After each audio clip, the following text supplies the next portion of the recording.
News of Nnenna's sleeping illness quickly spread throughout the whole village. People began to avoid her, fearing they might catch her ailment or even worse, believing she was cursed. The suitors who once crowded her family's home now stayed away, not wanting a wife who was always asleep.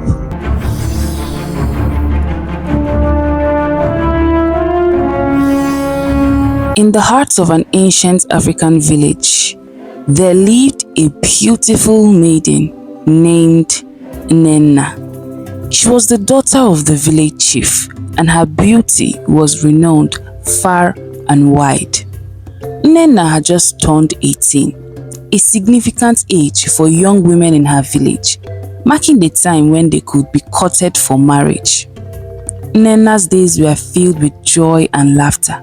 She loved to dance under the sun, her braided hair adorned with colorful beads that clinked melodically with her movements.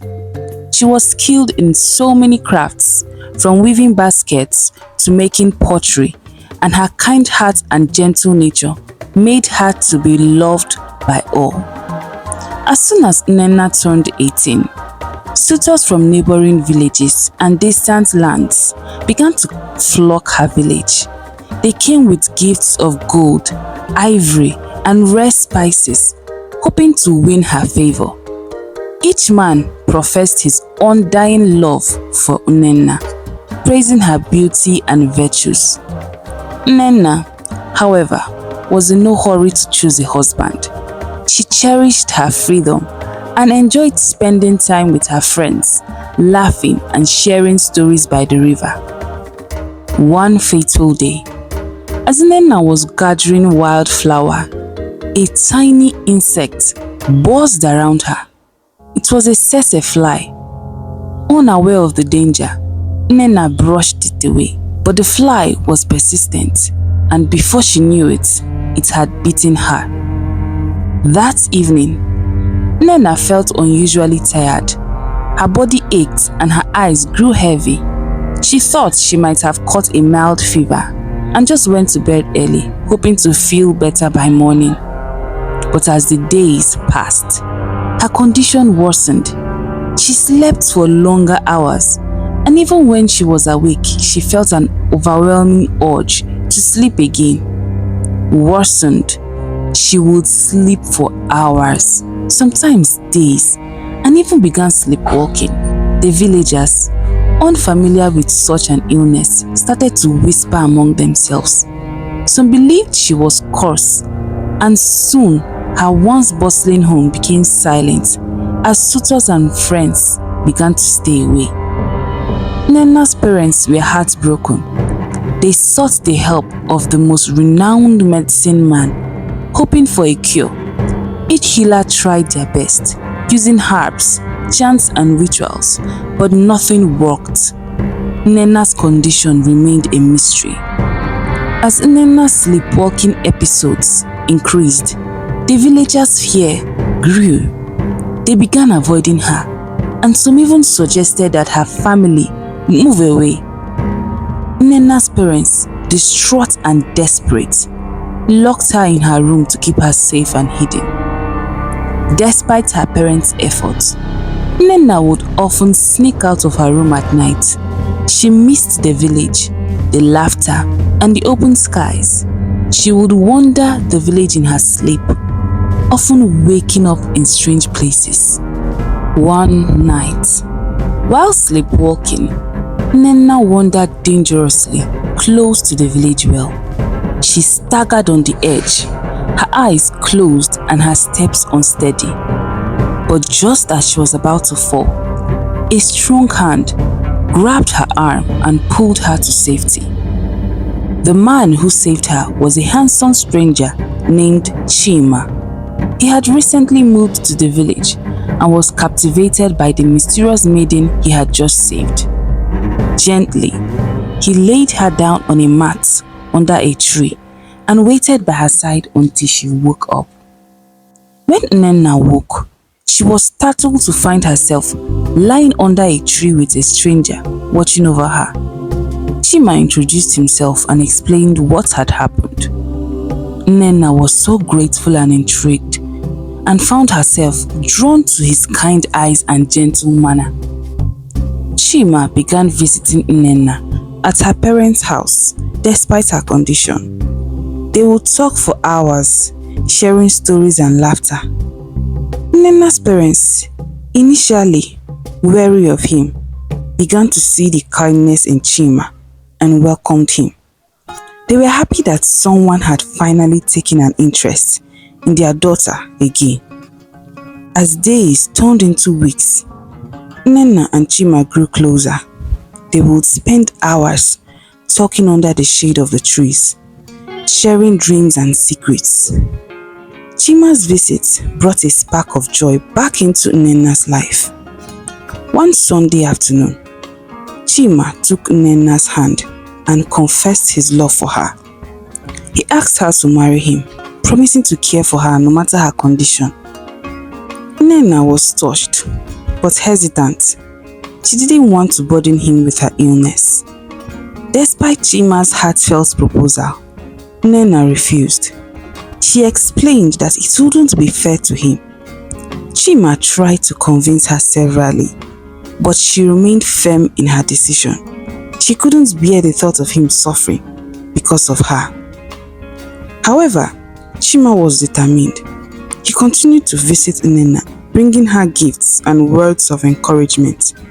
He spoke to her parents, expressing his desire to marry their daughter.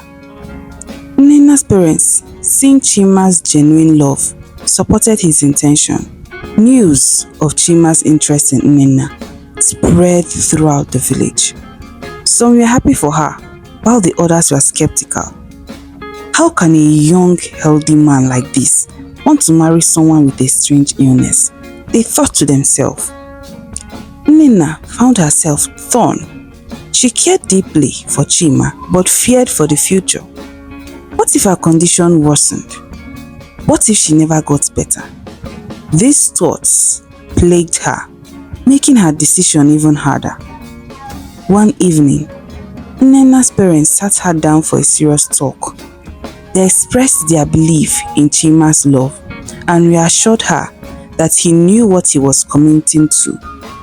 Moreover, they were determined to find a cure for her illness. They reminded her that it was not the end of the world, and love was about acceptance and support, not just perfection. Nnenna made up her mind. She accepted Chima's proposal, decided to trust in his love and their future together. It was a moment of joy for both families. The village buzzed with excitement as preparations for the wedding began. Traditional songs and dances filled the air, and everyone wanted to help. Nnenna, despite her condition, felt a sense of hope and happiness she hadn't felt in a long time. On the day of the wedding, the village gathered to witness the union of Nnenna and Chima. Nnenna looked radiant in her traditional attire, and Chima couldn't take his eyes off her. The ceremony was filled with blessings, joys, and heartfelt moments. After the wedding, Chima and Nnenna settled into their new life together. They faced challenges, but their love and determination helped them to overcome each obstacles. But Nnenna's condition remained the same.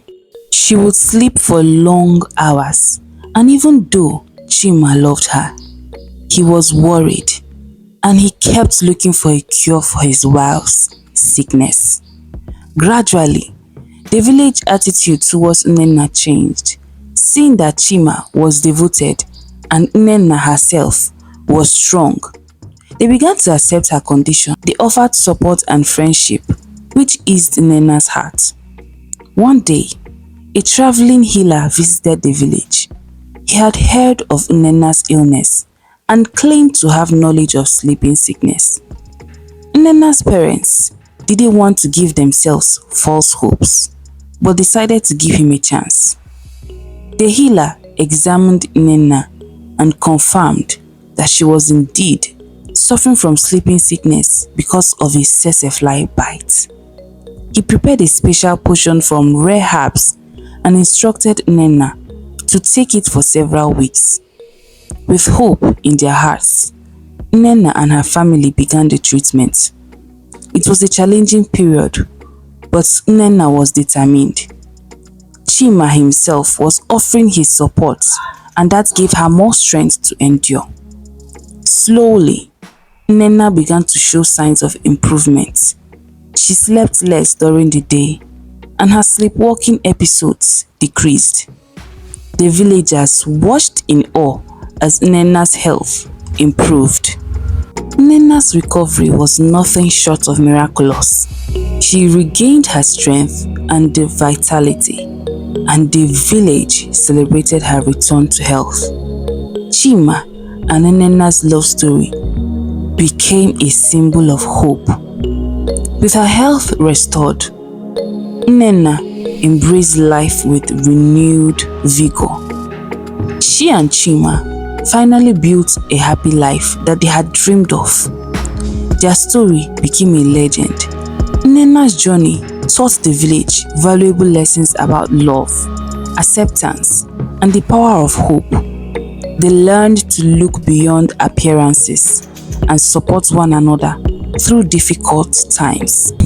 Nnenna, who was grateful for her second chance at life, dedicated herself to helping others. She became a healer herself, using her knowledge and experience to help those in need. The village healer, impressed by her dedication, took her under his wing. Together, they worked to find remedies for various ailments, ensuring the well-being of their community. Chima too found ways to contribute. He became a respected leader, guiding the village with wisdom and kindness. News of Nnenna's recovery spread to other villages. People came to ask for help.